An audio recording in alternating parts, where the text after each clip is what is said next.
नियम के साथ जो सुनेगा भरत जी के चरित्र को, तब आपके हृदय में प्रेम रस भर करके और विषय रस हटा देंगे। भरत चरित करने तुलसी जे सादर सुनहि, तसिय राम पद प्रेम अवश्य होई भव रस बिरति, भव रस बिरति अवश्य होई। अवश्य होई बीच में रख दिया है कि अवश्य होई भव रस बिरति अवश्य होई, सिय राम पद प्रेम अवश्य होई भव रस बिरति। एक बार में हो जाएगा क्या? जब भगवान को आना होगा तो भरत जी पहले आसन लगाएंगे।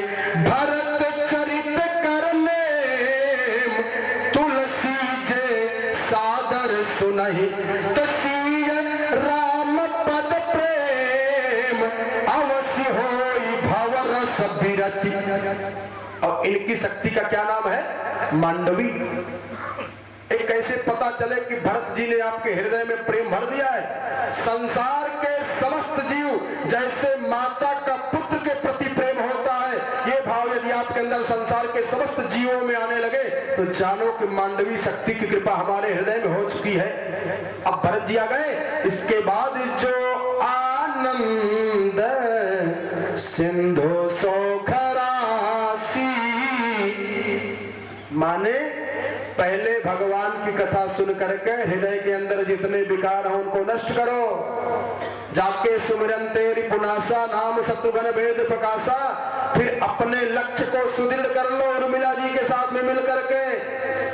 माता रामो मत पिता रामचंद्र, स्वामी रामो मत सखा रामचंद्र, सर्वस्व में रामचंद्र दयालु, नान्यम जाने नैव जाने न जाने।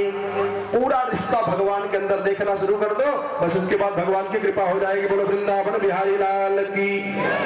2 अध्यायों में कथा बताए, भगवान राजा बने रहे, इसी पे कथा को आगे बढ़ा लिया जाए राम कथा मंदाकिनी में। इसके बाद आगे को देखिए, कहते हैं चंद्रवंश के राजाओं का वर्णन किया श्री सुखदेव जी महाराज ने। चंद्रवंश के राजाओं का विस्तार से वर्णन कहा नहीं कर सकते हैं। कहा राजन, इसके बाद ये जो पौरवी के गर्भ से 12 पुत्र हुए, उसमें सुभद्र, भद्रवाह, दुर्मद, भद्र ये सब पैदा हुए। उन्हीं में वसुदेव और देवकी पैदा हुए। तो वसुदेव की 7 पत्नियां थी, जिसमें सबसे छोटी देवकी रही। देवकी जी के 8 पुत्र पैदा हुए, जिनका नाम है कीर्तिमंद, सुसेन, भद्रसेन, मुदारधीहि, ऋजुम, सम्मर्दनम, भद्रम, संकर्षण, महेश्वरम। जो 7वां पुत्र था भैया, उसको खींच करके भगवान की माया ने रोहिणी के गर्भ में डाल दिया था। ये 7 भाई हुए। और अष्टमस्तु तयोरासी स्वयमेव हरिः किला, सुभद्रा च महाभागा तव राजन पितामही। राजा परीक्षित को सुखदेव जी ने कहा कि राजन, इस 7 पुत्र के बाद सुभद्रा च महाभागा तव राजन पितामही। सुभद्रा नाम की एक कन्या पैदा हुई देवकी को। और जब बहुत दुष्ट लोग राजा बन गए और पृथ्वी पर नाना प्रकार के पाप अनाचार करने लगे, तो भगवान का देवकी के गर्भ से 8वें के रूप में जन्म हुआ और आकर के भगवान ने पृथ्वी पर धर्म की स्थापना कर दिया। इतना बताए और कहा इसके बाद भगवान ने बड़ी सुंदर लीला करके यशाननम मकर कुंडल चारु कर्ण, बड़ा सुंदर स्वरूप का वर्णन किए। राजा परीक्षित को बड़ा कष्ट हुआ, महाराज सबकी कथा को तो बढ़ा के बताया और जो हमारे परम प्यारे प्रभु हैं उनकी कथा कितना संक्षिप्त कर दिया। राजा परीक्षित ने हाथ जोड़ करके कहा कि कथितो वंश विस्तार भवता सोम सूर्ययोः। महाराज आपने चंद्रवंश के राजाओं का, सूर्य वंश के राजाओं का, अग्निवंश के राजाओं का, मैथिल देश के राजाओं का विस्तार से बड़ा बढ़िया वर्णन किया है। लेकिन राज्ञाम चोभय वंशा नाम चरितम परमाद्भुतम अरियदोश्च धर्मशीलस्य नितराम मुनि सत्तमा। महाराज यदुवंशियों की आपने उनके राजाओं की वंशावली तो बताए, लेकिन इतने संक्षिप्त से बता दिए कि हमको मजा नहीं आ पा रहा है महाराज, मन भर नहीं रहा है। अरे निवृत्तर सैरूपगीयमाना, राजा परीक्षित कर रहे हैं, इतने इतनी प्रबल अगर जिसकी इच्छा हो कथा सुनने की, तब भगवान की भागवत जी की कथा सुनाना चाहिए, नहीं तो नहीं सुनाना चाहिए। इसीलिए सुखदेव जी ने संक्षिप्त से कथा बता दिया। लेकिन राजा परीक्षित कहे, महाराज निवृत्त तरसई रूपगीयमानात् भवौ सदा चोत्र मनोभिरामात् अरिका उत्तम श्लोक गुणानुवादात् पुमान विरज्येत बिना पशुघ्नात्। महाराज अरे हमारे उन पारे परम प्यारे की कथा बता दीजिए जो पितामह में समरे मरंजय देव प्रता जातिरथैस्तिमिंगिलई, जो कौरव रूपी सेना सागर को हमारे पितामह ने ऐसे पार कर लिया, ऐसे पार कर लिया कि कृत्वा तरन्वत् सपदं स्मयत् प्लवाः। उस सागर को, कौरव रूपी सेना सागर को हमारे पितामह ने ऐसे पार कर गए जैसे गाय के बछड़े के खुर का गड्ढा होता है, बिना किसी प्रयास के पार कर दिया जाता है। ऐसे हमारे पूर्वज जिनकी कृपा से उन कौरव रूपी सेना सागर को पार कर गए, उनकी कथा बता दीजिए। इसके बाद राजा परीक्षित के आंख से अश्रुपात होने लगा। महाराज द्रोणस्य विप्लुष्टमिदं मदंगम, महाराज गुरु द्रोणाचार्य जी का पुत्र अश्वत्थामा महिमा के गर्भ में था तो उसने बाण मार दिया ब्रह्मास्त्र। मैं जल रहा था, उस समय कोई बचाने वाला नहीं था, हमको याद है। अरे द्रोणस्य विप्लुष्टमिदं मदंगम संतान बीजम कुरु पांडवानां जुगोपकुक्षिम गत आत्तचक्रो। सुदर्शन चक्र लेकर के भगवान ने आकर के मेरी रक्षा कर दिया। आप देखिए सुदर्शन चक्र लेकर के भगवान यहाँ बता रहे हैं सुखदेव जी महाराज राजा परीक्षित से, कि राजा परीक्षित स्वयं कह रहे हैं कि हमको गत आत्त चक्र सुदर्शन चक्र लेकर के हमारी रक्षा भगवान ने माँ के गर्भ में किया था। और जब सूत जी कथा बता रहे हैं तो कहा कौमोद की गदा से रक्षा की थी भगवान ने। दोनों बात सत्य है, केवल समझने का फेर है क्या। उसी गदा को, कौमोद की गदा को इतने जोर से भगवान नचा दिए थे राजा परीक्षित की सुरक्षा में कि जैसे सुदर्शन चक्र नाचता है, इसीलिए इनको सुदर्शन चक्र लग रहा है। वास्तव में अपने गदा से ही रक्षा किए थे भगवान। और तब पूछा महाराज भगवान कैसे जन्म हुआ। आपने कहा कि एक ही शरीर में बलराम जी देवकी के गर्भ में और रोहिणी के गर्भ में चले गए। महाराज ये बात हमको समझ में नहीं आ रहा है। रोहिण्यास्तनया प्रोक्तो रामः संकर्षणस्तया, देवकी के गर्भ में आए, अब आप करे चले गए रोहिणी के गर्भ में। और महाराज और भी ज्यादा हमको शंका बढ़ गई। कहा क्या? कहा कि भगवान का जब जन्म हुआ देवकी के यहाँ तो ब्रजे बसंत किम करोन मधुपुरी आचके समय, इनका जन्म मथुरा में हुआ तो गोकुल में क्यों भाग के चले गए महाराज। इसलिए हमको ये बात समझ में कम आ रही है, जरा हमको बता दीजिए। तो पुनः सावधान किया राजा परीक्षित को श्री सुखदेव जी महाराज ने। कहा सम्यक व्यवस्थिता बुद्धिस्तव राजर्षि सत्तमय वासुदेव कथायाम ते यज्जाता न इष्टकीरति। हे राजा परीक्षित समस्त चित्त वृत्तियों को एकाग्र कर लो, क्योंकि अब ब्रह्म की कथा पुनः सुना रहे हैं। राजा परीक्षित बिल्कुल तैयार हो गए और तैयार होने के बाद पूछे महाराज उस समय की बात है ये। कहा जब करोड़ों घमंडी राजा शरीर का रूप बना लिए थे, अहंकार ही मानो राजा के शरीर में पृथ्वी पर अवतार ले लिया, तो पृथ्वी पूरा पाप से दबी चली जा रही। जब ब्राह्मणों का अपमान होता है, स्त्रियों का अपमान होता है, यत्र गए पूज्यन्ति नारी तत्र तिष्ठन्ति देवता, और धर्म की हानि होती है तो पृथ्वी माता पापियों के भार को सहन नहीं कर पाती है।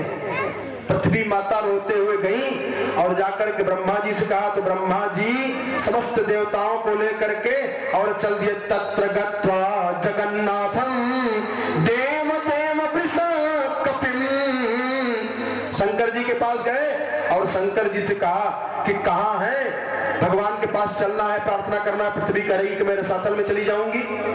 तो शंकर जी ने कहा भैया भगवान सब जगह विराजमान है, प्रेम ते प्रकट हो मैं जाना, मैं तो जानता हूं उनका पता। तो समस्त देवताओं ने पुरुष सूक्त से पाठ किया शुक्ल यजुर्वेद से। तत्र गत्वा जगन्नाथम देव देवम वृषा कपिम पुरुषम पुरुष सूक्तेन उपतस्थे समाहितः। देखिए बहुत गहराई है भगवान की प्रार्थना कैसे किया जाए। मंगलाचरण ही बता देता है, पूजा ही बता देता है कि आप किस देवता को चाह रहे हैं, आपकी कामना सिद्ध होगी कि नहीं। जब भगवान राम को अवतरित करने के लिए देवताओं ने प्रार्थना किया था तो क्या क्या था? जय जय सूर नायक जन सुखदायक प्रणत पाल भगवंता गो द्विजय हितकारी। केवल बस यही दो हित करने के लिए आए हैं। और इसमें कहते हैं पुरुषम पुरुष सूक्तेन उपतस्थ समाहिता। समस्त देवताओं ने मिल करके हरि ओम मा सहस्रशीरेखा पुरुषः सहस्राक्षः सहस्रपात स भूमिगु सर्वतः स्थित्वा तिष्ठत् दशांगुलम्। इन पुरुष सूक्त के 16 मंत्रों का प्रार्थना किया और तब तक आकाशवाणी हुई कि गिरम समाधौ गगने समीरितां निशम्य वेधास्त्रिदशानुवाचः गां पौरुषीं मे शृणुतामरः पुनर्विधीयतामासु तथैव माचिरम्। भगवान आकाशवाणी किए कि आप लोग चिंता मत करिए, अरे वसुदेव गृहे साक्षात भगवान पुरुषः परः। मैं बहुत जल्दी वसुदेव और देवकी के यहाँ आ रहा हूँ, ऐसा भगवान ने आकाशवाणी किया। और ब्रह्मा जी को आदेश दिया कि जिनको लीला में शामिल होना है समस्त देवताओं को कह दे कि ग्वाल बाल गोपी गाय बछड़े वृक्ष पेड़ पौधे जो भी बनना हो जल्दी से बन करके ब्रज में उतार ले और हम बहुत जल्दी आने वाले हैं। इतना कह दिया। और इधर देवक के उग्रसेन के भाई है देवक, देवक की लड़की है देवकी। जब थोड़ी बड़ी हुई तो देवकी का विवाह करने के लिए स्वयं कंस ने पत्र लिख करके भेजा वसुदेव जी को और वसुदेव को डराया धमका करके विवाह करने के लिए कहा और बेचारे मान गए। और जब आए विवाह करने के लिए तैयारी हुई तो कहते हैं कि देवक ने खूब दान किया। चतुर्शतम पारिबरहं गजानां हेममालिनां अश्वानामयुतं सार्धं रथानां च त्रिशतम। कहते हैं कि देवकी के पिता ने सोने के हार से अलंकृत 400 हाथी 15,000 घोड़े 1800 रथ दान कर दिया देवकी के लिए। और खूब बढ़िया से विदाई हो रही है, मंगल गीत गाए जा रहे हैं और कंस नाटक कर रहा है प्रेम का और कहा कि मैं अपनी बहन देवकी को स्वयं पहुंचाने के लिए चलूंगा। और जो रथ चला रहा था उससे रथ लेकर के कंस रथ चला रहा है। लेकिन भगवान की देखिए बड़ी गंभीर लीला है, इसलिए पहले राम कथा को गहराई समझने के पास यहाँ लीला देखना चाहिए। जब चला रथ आगे तो सुखदेव जी कहते हैं कि राजन पथ्यपद्रहीनम कंसम आभास्याः शरीरवाग अस्यास्त्वामष्टमो गर्भो हंतायाम बहसे बुधा। आकाशवाणी हुई, अरे मूर्ख कंस, जिस बहन को तू पहुंचाने जा रहा है इसी का 8वां लाल तेरा काल होगा, इसी का 8वां लाल तेरा काल होगा, इसी का 8वां लाल तेरा काल होगा। बहसे ही बुधा, पागल हो गया कंस और रथ से नीचे कूद गया। स इत्युक्तः स खलः पापो भोजानां कुलपांसलः। ये जो भोजराज कंस है बहुत नीच है, इसकी सारा प्रेम जो नाटक था दिखाने का सब नष्ट हो गया। और तुरंत ही तम जुगुप्सित करमाणं निशंसं निरपत्रपं और म्यान से तलवार निकाला। वो जो बहन की अभी रात में विवाह हुआ है सुबह में पहुंचाने के लिए जा रहा है, ऐसी अपनी बहन देवकी के बाल को पकड़ करके नीचे घसीट दिया। पति का अर्थ क्या होता है जरा देखिए, पति राखे तिते पति। जब विवाह होता है तो 7 चक्कर घुमाए जाते हैं, 7 वचन कन्या कहती है और 3 वचन वर कहता है, तब पाणी ग्रहण संस्कार होता है, तब पति पति राखे तिते पति। पहली वचन में कन्या कहती है कि हे भगवान राम, आप इस मंडप में आकर के साक्षी बनिए, मैं अपने माता पिता के उत्तम कुल को छोड़ करके वर पक्ष में जा रही हूँ। अगर हमारे साथ धोखाधड़ी करें इसकी जिम्मेदारी आपकी होगी। तो भगवान राम गवाही में आ जाते हैं। उसके साथ जो गड़बड़ी करता है उसका परिणाम सोचो कि जब भगवान राम गवाही में रहेंगे तो क्या दशा होगी। दूसरे में संकल्प लेती है कि हे भगवान राम, हे भगवान श्री कृष्ण, मैं अपने माता पिता के उत्तम कुल का